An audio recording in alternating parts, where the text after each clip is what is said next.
नाशिकमध्ये शरद पवार यांच्या उपस्थितीमध्ये आज शेतकरी आक्रोश मोर्चा निघाला। शेतकऱ्यांच्या प्रश्नावर राष्ट्रवादी शरद पवार गटाच्या वतीने आक्रोश मोर्चा काढण्यात आला। शेतीला हमीभाव मिळावा, कांदा निर्यात बंदी उठवावी, शेतकऱ्यांना कर्जमाफी द्यावी आणि कांद्याला 10 रुपये किलो अनुदान मिळावे या प्रमुख मागण्यांसाठी हा मोर्चा होता। राष्ट्रवादी शरद पवार गटाचे अध्यक्ष शरद पवार, प्रदेशाध्यक्ष शशिकांत शिंदे, खासदार सुप्रिया सुळे, आमदार रोहित पवार आणि इतर प्रमुख नेते या मोर्चामध्ये सहभागी झाले होते। या मोर्चामध्ये बोलताना राष्ट्रवादी शरद पवार गटाचे अध्यक्ष शरद पवार यांनी सरकारवर जोरदार हल्लाबोल केला। शेतकऱ्यांच्या संकटावर मार्ग काढण्याची जबाबदारी सरकारची आहे। राज्यातील शेतकरी आत्महत्यांमध्ये मोठी वाढ झाली आहे। गेल्या 2 महिन्यांमध्ये 2000 शेतकऱ्यांनी आत्महत्या केल्या असं यावेळी शरद पवार यांनी म्हटलं आहे। यावेळी राष्ट्रवादीच्या इतरही नेत्यांनी सरकारवर हल्लाबोल केला आहे। पाहुयात ते नक्की काय म्हणाले।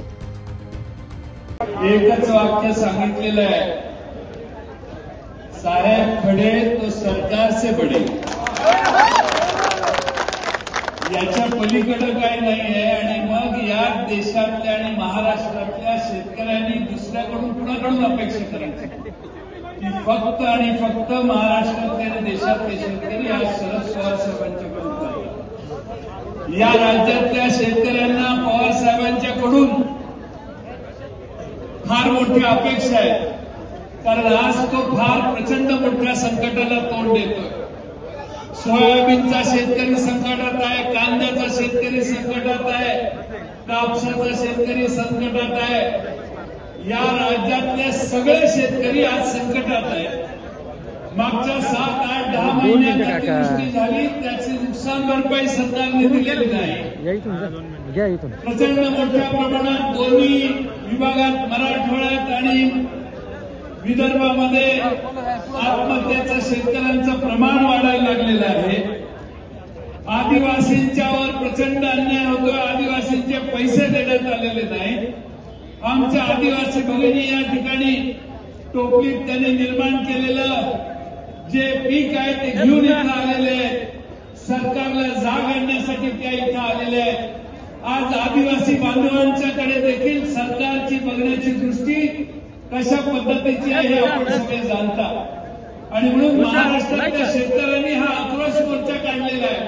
आपल्या महाराष्ट्रातल्या शेतकऱ्यांच्या तर जागृती झालेलीच आहे, पण सरकार मात्र या सगळ्या दृष्टीनं दुर्लक्ष करणारं सरकार आहे।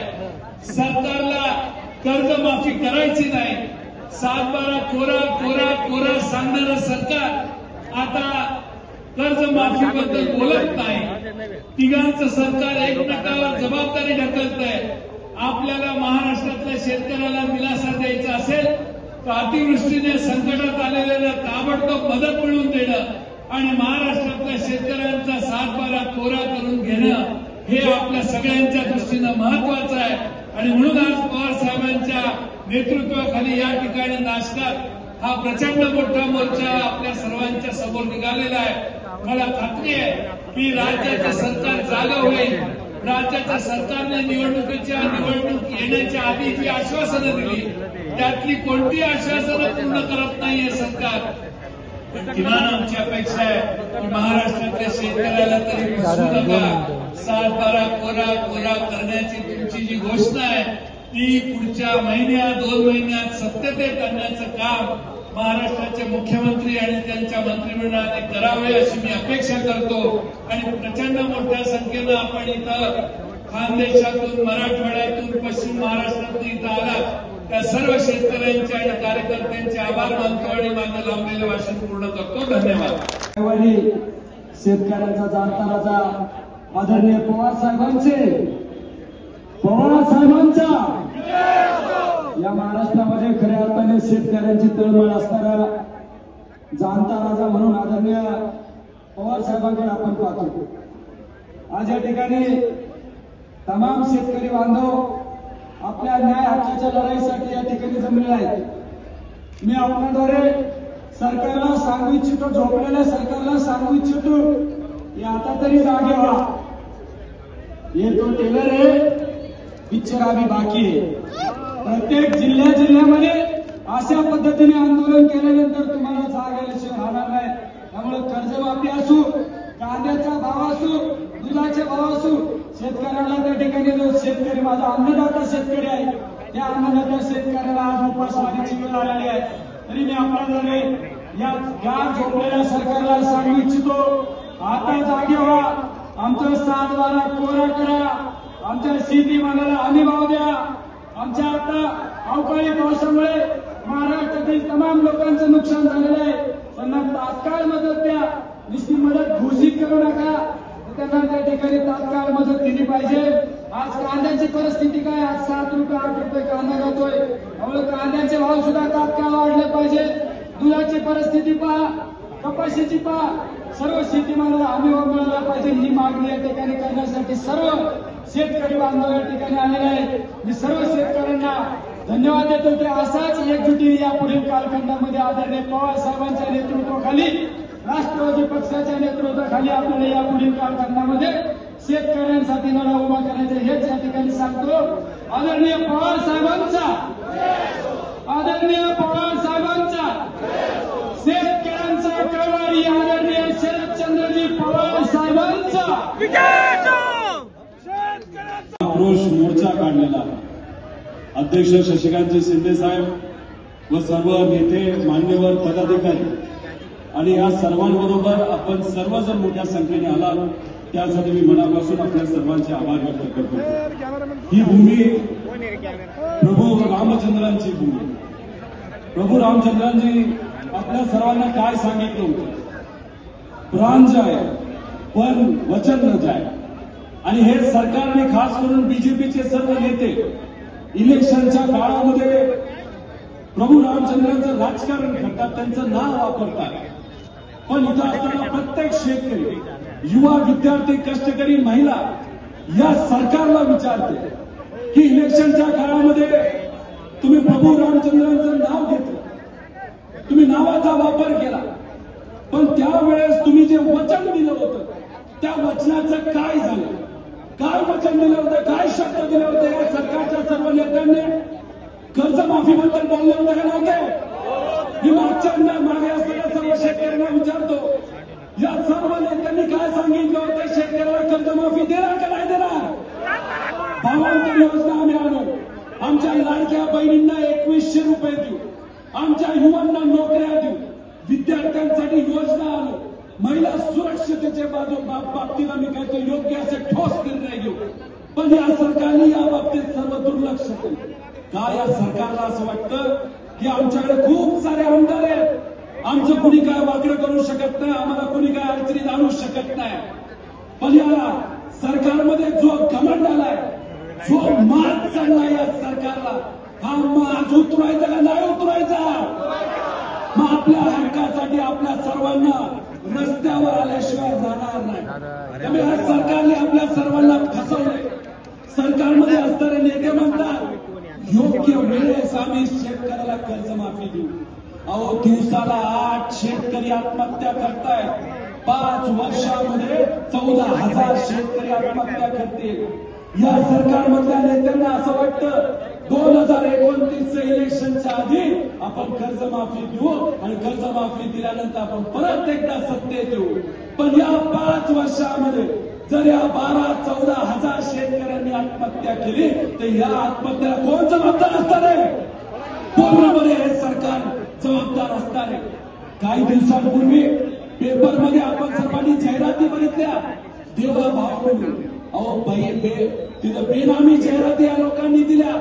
अहो, देवा भाऊ आम्हाला माहित नाही, पण या सरकारमध्ये कोण बसले तर मेवा भाऊ बसले. मेवा भाऊ यांना फक्त मनी टाकायचंय, यांना फक्त दलाली करायची, यांना फक्त भ्रष्टाचार करायचंय असं आम्हा सगळ्यांना त्या ठिकाणी वाटतं. अहो, कर्जमाफी करण्यासाठी त्याला वाघाचं जिगर लागतं आणि वाघाचं जिगर जर कोणामध्ये असेल तर आदरणीय पवार साहेबांमध्ये आहे. हे सरकार लबाड लांडग्याचं सरकार आहे आणि या सरकारमध्ये एक लांडगा नाही, 3 लांडगे आहेत. त्यामुळे या लबाड लांडग्याच्या सरकारला तुमच्या बाजूचे निर्णय घ्यायला कुठेतरी त्या ठिकाणी जिगर नाही. त्यामुळे कांद्याला हमीभाव मिळाला पाहिजे यासाठी मोर्चा काढलाय. आमच्या द्राक्षाला भाव मिळाला पाहिजे, आमच्या टोमॅटोला भाव मिळाला पाहिजे, आमच्या शेतकऱ्याच्या कुठल्या अडचणी येतात त्या सुटल्या पाहिजे. अहो हे सरकार काय करतं माहितीये? तुमचं पाकिट मारते, पाकिट मार. हे पाकिट मार सरकार आहे. अहो जीएसटीच्या माध्यमातून आपल्या या राज्यातल्या सामान्य लोकांनी या देशातल्या सरकारला 20 लाख कोटी रुपये गेल्या 8 वर्षामध्ये दिले. आणि काय आता म्हणतात की आम्ही जीएसटी कमी केला. अरे पण 8 वर्ष तुम्ही काय करत होता? 8 वर्ष आमच्या सर्वसामान्य लोकांकडे तुम्ही पैसा गोळा केला. या राज्यातल्या शेतकऱ्याने 2 लाख कोटी रुपये या सरकारला दिले. पण मग या सरकारकडनं आमच्या शेतकऱ्यांनी 35,000 कोटीची कर्जमाफी ही अपेक्षा ठेवायची नाही का? त्यामुळे हे सरकार खोटारडं सरकार आहे. या सरकारला आपल्या जमिनीवर आणल्याशिवाय राहणार नाही. त्यामुळे इथं तुम्हा सर्वांना एकत्रित घेऊन रस्त्यावर येण्याची जरूरत आहे. आणि आज तुम्ही सर्वजण मोठ्या संख्येने आलात त्यासाठी मी आपल्या सर्वांचे मनापासून या ठिकाणी आभार व्यक्त करतो. त्यामुळे या तळानीबाज मेवा भाऊ सरकारला पुढे जमिनीवर आपल्या सर्वांना आणावं लागेल. पवार साहेब हे भाषण करणार आहे. त्यामुळे मी जास्त वेळ बोलून आपल्या सर्वांचा वेळ घेणार नाही. फक्त घोषणा आपण सर्वांनी तिथं द्यावी. पवार साहेब आगे बढ़ो, पवार साहेब आगे बढ़ो, शेतकऱ्याचा सातबारा. धन्यवाद. जय हिंद, जय महाराष्ट्र, जय शेतकरी. जय जवान. आज नाशिकला आपण सगळे सरसकट कर्जमाफी मागण्यासाठी इथे आलेलो आहोत. आणि ही एका मोठ्या संघर्षाची सुरुवात आहे. जयंतराव त्यांच्या भाषणात म्हणाले की आज नंतर 2-3 महिन्यांमध्ये या सरकारनी ही सरसकट कर्जमाफी झाली पाहिजे. मी महाराष्ट्राच्या तमाम शेतकऱ्यांना आवाहन करते की आज नंतर आपण विनम्रपणे आपापल्या जिल्ह्यात जा, तुमच्या कलेक्टरला भेटा, कलेक्टरला विनम्र विनंती करा की तुम्ही माननीय मुख्यमंत्र्यांना सांगा की तुम्ही शब्द दिला होता की सरसकट कर्ज माफी करू, ओला दुष्काळ जाहीर करा, सरसकट कर्ज माफी करा. 1 महिन्याचा कालावधी देऊ. जर 1 महिन्याच्या आत आमच्या शेतकऱ्यांना न्याय मिळाला नाही तर ह्या सरकारला आम्ही कुठे फिरू देणार नाही, हे मी तुम्हाला स्पष्टपणे सांगते. एक तर इकडे लाडक्या बहिणींना आम्हाला निधी दिला तर दिला, त्याच्यात मी नाही लाडकी, पण लाडक्या बहिणींना निधी दिला आणि पहिल्या टप्प्यामध्ये 25 लाख महिलांची नावं कमी केली. हे आम्ही सहन करणार नाही. फौजियाताई आणि रोहिणीताईंच्या नेतृत्वात आपण एक मोठं जन आंदोलन सुरू करतोय. गाव वाडी वस्तीवर जाऊ, पण ज्या महिलेवर अन्याय केलेला तिचे बंद केलेले पैसे तिच्यासाठी संघर्ष करू आणि तिला पैसे मिळवून देऊ. तसंच प्रत्येक शेतकरी बांधवासाठी करू. तुम्ही म्हणला होता सरसकट कर्जमाफी करू, आम्ही तो शब्द दिला होता. तेव्हा युपीएचं सरकार होतं, मनमोहन सिंग साहेब प्रधानमंत्री होते आणि आदरणीय पवार साहेब कृषी मंत्री होते. 1-2 नाही 70,000 करोड रुपयाची सरसकट कर्जमाफी आपण तेव्हा केली होती, 7-12 कोटा केला होता. आज सरसकट कर्जमाफी होते ना, नवीन इथे कुणाला पैसे मिळत आहेत. इथे जे शेतकरी आलेत का नाही मला माहिती नाही. त्यांनी सकाळी मला थांबवलं. म्हणलं काय झालं रे बाबा? मला म्हणलं तुम्ही चला नाशिक बँकेत आमच्या बरोबर. म्हणलं कशासाठी नाशिक बँकेत चालू? ते म्हणले 5,000 शेतकऱ्यांची नावं, बरोबर ना? 65,000 शेतकऱ्यांची नावं कमी केलेली आहेत आणि नवीन कुठली तरी नावं घेतलेली आहेत आणि आमच्यावर अन्याय चाललाय, हा भ्रष्टाचार कुठेतरी थांबा. मी तुम्हाला शब्द देते, आम्ही सगळे 8च्या 8 तिथे खासदार आहोत. आम्ही दिल्लीला जाऊ, आम्ही केंद्र सरकारकडे तुम्हाला न्याय मागू आणि नाशिक जिल्हा बँकेची इन्क्वायरी लावायची जबाबदारी ही आजपासून आमच्या 8 जणांची आहे. आज हे तुमचं काम नाही, आमची जबाबदारी आजपासून. आणि हा मोर्चा मी आज इथले सगळे नाशिक जिल्ह्यातले सगळे आमचे सहकारी पदाधिकारी, रोहित असेल, सगळ्यांनी ज्यांनी कोणी कष्ट केले. तुम्ही जेव्हा म्हणत होता शेतकऱ्यांना खरंच तुमच्या आयुष्यभर लक्षात राहील असं शेतकरी, खरंच अतिशय उत्तम नियोजन केलं, अतिशय उत्तम आज मोर्चा झाला. पण ही एका मोठ्या कामाची छोटीशी सुरुवात आहे. आपल्यावर खूप जबाबदारी आणि अपेक्षा आपल्याकडूनच आहेत लोकांच्या.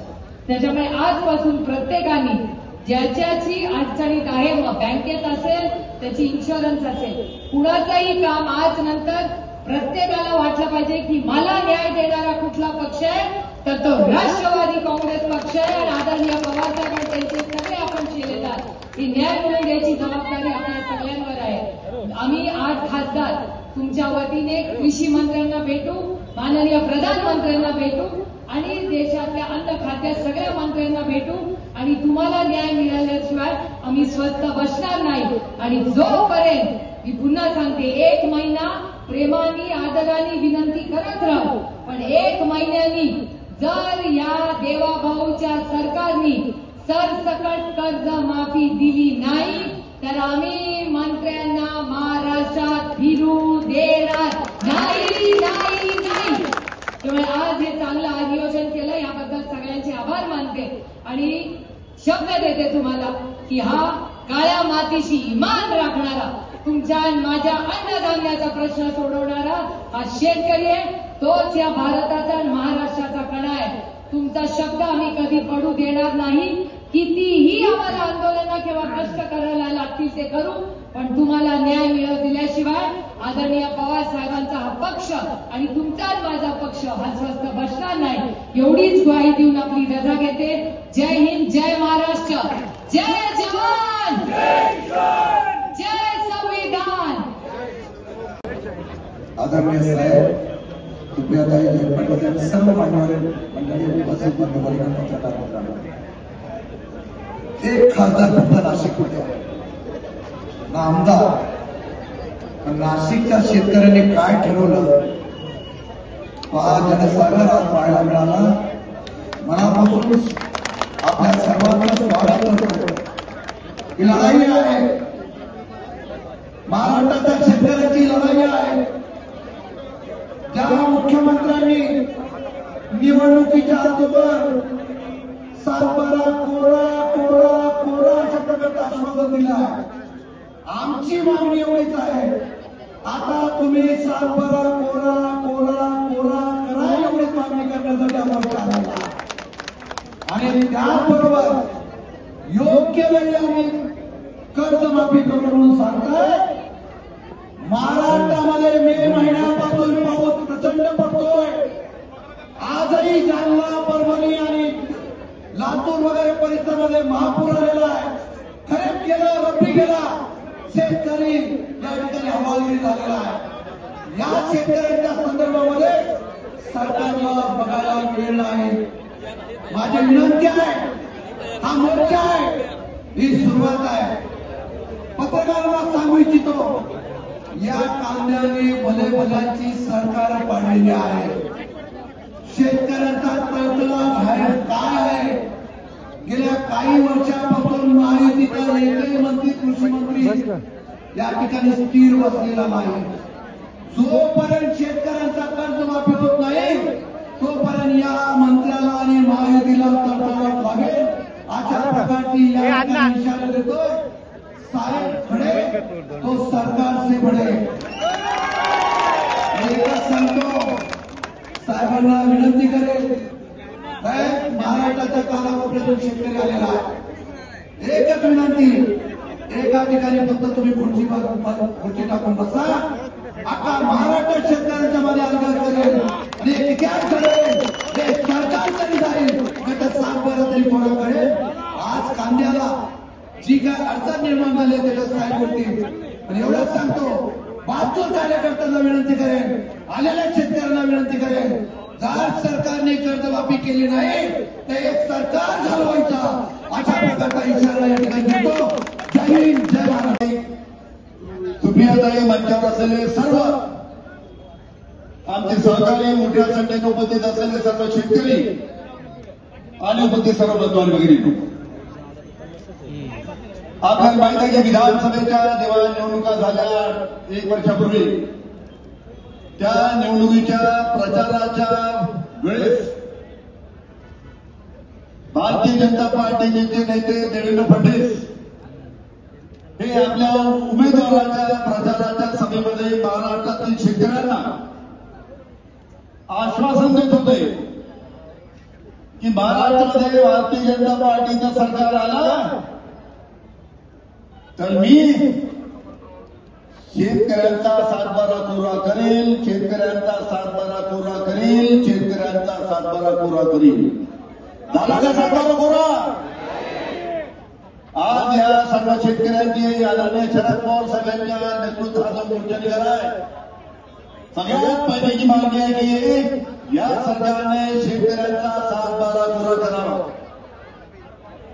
त्याचबरोबर शेतकऱ्यांना जो हमी भाव पाहिजे, कापूस असो, सोयाबीन असो, धान असो, कांदा असो, या सर्व पीक मालाला त्या निमित्तानं हमी भाव मिळाला पाहिजे. आपल्या माहितीसाठी सांगतो, परदेशातला कापूस जर महाराष्ट्रामध्ये भारतामध्ये आयात करायचा असेल तर मागच्या महिन्यापर्यंत ऑगस्ट महिन्यापर्यंत 11% आयात कर लागत होता.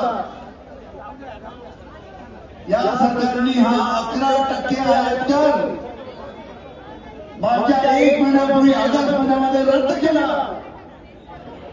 आणि त्याच्यामुळे आता मोठ्या प्रमाणात परदेशातला कापूस भारतामध्ये येईल, परदेशातला कापूस महाराष्ट्रामध्ये येईल आणि महाराष्ट्रातील शेतकऱ्यांचा कापूस जेव्हा बाजारात जाईल तर त्याला भाव मिळणार नाही. शेतकरी मोठ्या प्रमाणात आत्महत्या करतील. त्याच्यामुळे कापसाला भाव मिळाला पाहिजे, सोयाबीनला भाव मिळाला पाहिजे, धानाला मिळाला पाहिजे, कांद्याला मिळाला पाहिजे, कांद्याची निर्यात झाली पाहिजे, कांद्याच्या निर्यातीसाठी अनुदान दिलं पाहिजे. अशा अनेक मागण्यासाठी हा शेतकरी मोर्चा आदरणीय पवार साहेबांच्या नेतृत्वात तिथे निघाला आहे. पीक विम्याचे पैसे मिळत नाही, रासायनिक खतं मिळत नाही, त्याच्यामुळे मोठ्या प्रमाणात शेतकऱ्यांची आत्महत्या होत आहे. आज शरद पवार साहेबांना रस्त्यावर उतरण्याची या सरकारला वेळ आलेली आहे. त्याच्यामुळे माझी या सरकारला आव्हान आहे, आमच्या सर्वांचं आव्हान आहे, आमच्या सर्वांचं आव्हान आहे की झोपेत असलेल्या या सरकारने जागा होऊन शेतकऱ्यांच्यासाठी हिताचे निर्णय घेतले पाहिजे आणि आत्महत्या थांबल्या पाहिजे. एवढंच आतापर्यंत सांगतो. माझ्या 2 शब्द संपतो. धन्यवाद. लगातार सोयाबीनवर व्हायरस येत आहे. त्याच्यानंतर कापसाचा तिकडे मोदी गुलाल बसलाय आपल्या. कापसाचे बरोबर शेतकऱ्याचा कापूस आता दिवाळीच्या तोंडावर निघणार तर मोदीनं आयात शुल्क 11%. ब्युरो रिपोर्ट, दैनिक भ्रमर, नाशिक.